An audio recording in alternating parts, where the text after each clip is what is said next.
I'm fairly confident with ICT, but as it's always changing and there's new products that come out all the time, which are great, it's always helpful to be on top of everything. Dill Dias is a Year 5 teacher at Edenbridge Primary School in Kent. He's been teaching for 6 years. Dill has never used voting technology in his classroom, but would like to find out more.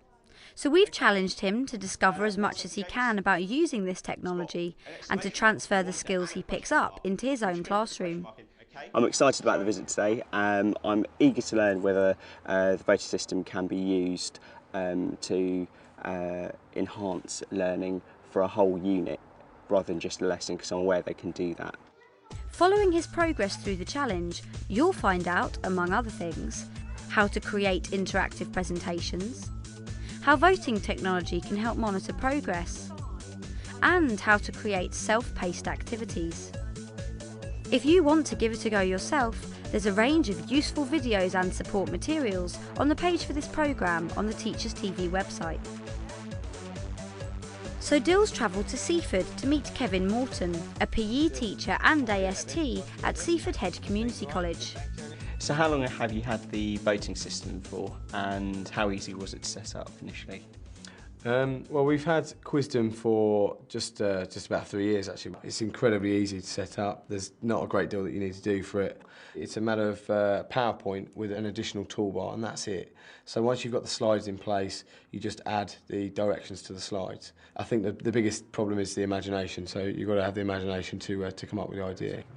Kevin starts by taking Dill to see his colleague Mark Hatton in the math department, who is using Quizdom voting technology, also known as classroom response systems, with his Year 8 pupils. There's numbers, there's true and false, yes and no, and this button here is the important one. This is the send button. Okay, so when you type an answer, you need to press that one to send it to me. Okay? So, here's a question for you. In maths, we consider something to be certain if we've proved it beyond reasonable doubt. Okay? That's true or false, so you've got a T and an F. Okay, so the answer is false. Let's have a quick look at the results, see how you did. Not quite so well on that one. Okay, let's up the pace a bit. How many prime numbers are there? You've got 20 seconds to give me an answer. Okay, so the answer is an infinite number. Again, another very simple statement, but it's not that easy to prove that it's true. Okay? Good, we're getting better as we go on. Okay, let's have a look who's fastest there. Where's the view? Number 16? Who's number 16? Emily, very good. After the lesson, Mark gives Dill some extra information. You build your PowerPoint, so it is, like you might do in a classroom anyway, with a multiple choice quiz or whatever questions you want to ask. And then there's just an extra toolbar that slots into PowerPoint at the top, and in there you just tell it that it's this sort of question, Right. Multiple choice or typed response, word answer or something like that, and then you type in what the correct answer is, and that's it. Oh, seems so that's straightforward, easy. yeah, very easy to use. And I saw that you had different ways of displaying the data when the children answered the questions. Yeah. Are there any particular favourites that you have? The graphs are useful to direct feedback for the children. You can also set it up so that it gives them feedback on their handset as well, as to whether they've got it right or wrong. So they could have a tally. Yeah, so they could keep track themselves. Mark also works with Kevin, developing cross-curricular ideas to combine maths and PE. Today they are using the voting technology in a lesson based on an orienteering activity. The questions are all going to be numeracy based, so we're going to get some maths ideas coming in, okay?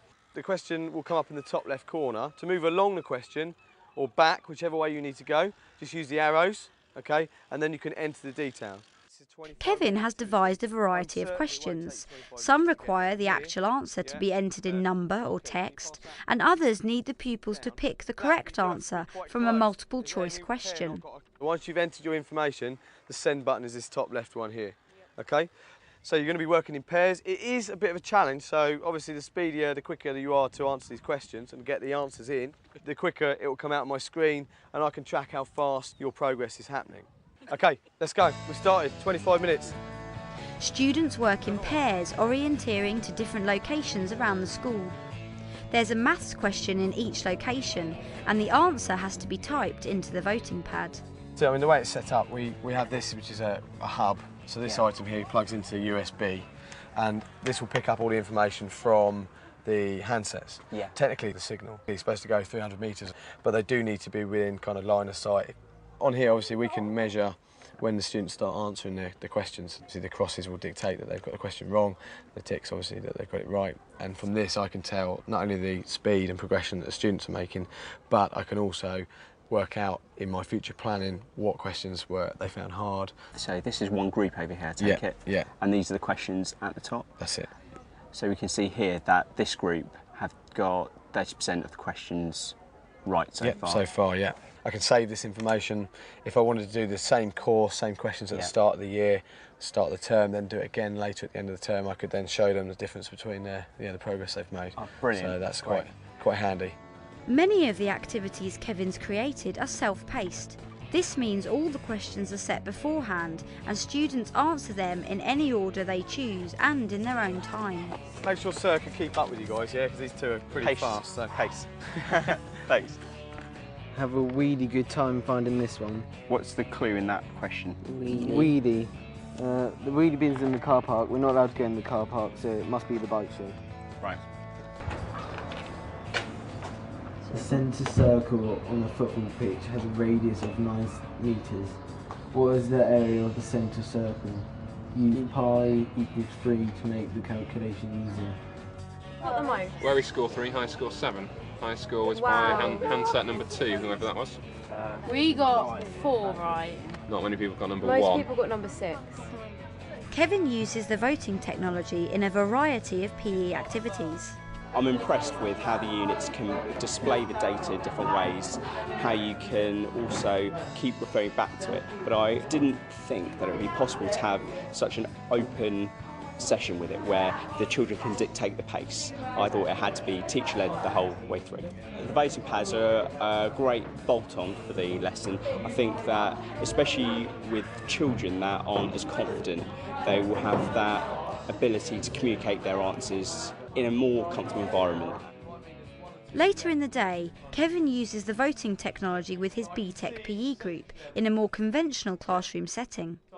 Students are watching videos of fellow pupils playing tennis and are analysing their technique. When the ball comes in, as soon as it bounces up, he's hitting it up. Yeah. I have to say that his footwork's good. If you look at his feet, every time The students have a number of questions to answer in detail on their sheets. When a question has been completed, they enter yes on their voting pad, so Kevin can monitor their progress. This time, rather than having one computer recording all the pupils' results, Kevin has set up 3 separate computers, each recording the results from a different ability group. These guys look to be working quite well. Yeah. And then these guys have only pretty much just started, so I will try and work out ways to work with those guys next. Yeah. So I'm allowing the students to be able to track, monitor their own progression and hopefully go through the process of learning as well at the same time. That's a great setup because you can usually be fooled by what looks like getting all your work and working hard. You can actually see the progress. Yeah. How much are the voting systems for the average class? Roughly for a class size, you're looking at about, I think it's 33 or so in there. We had 2 of the hub devices, so we could split the class in half effectively. You could use it with 2 groups. And for that, it was about £1,700. So it's quite a substantial cost initially, but the benefits are quite big. Dill's now got 2 weeks to devise a lesson plan for his own Year 5 pupils, incorporating voting technology. It's all gone really well. I can't wait to take it back to Edenbridge. Hopefully I'll have some pads waiting for me there.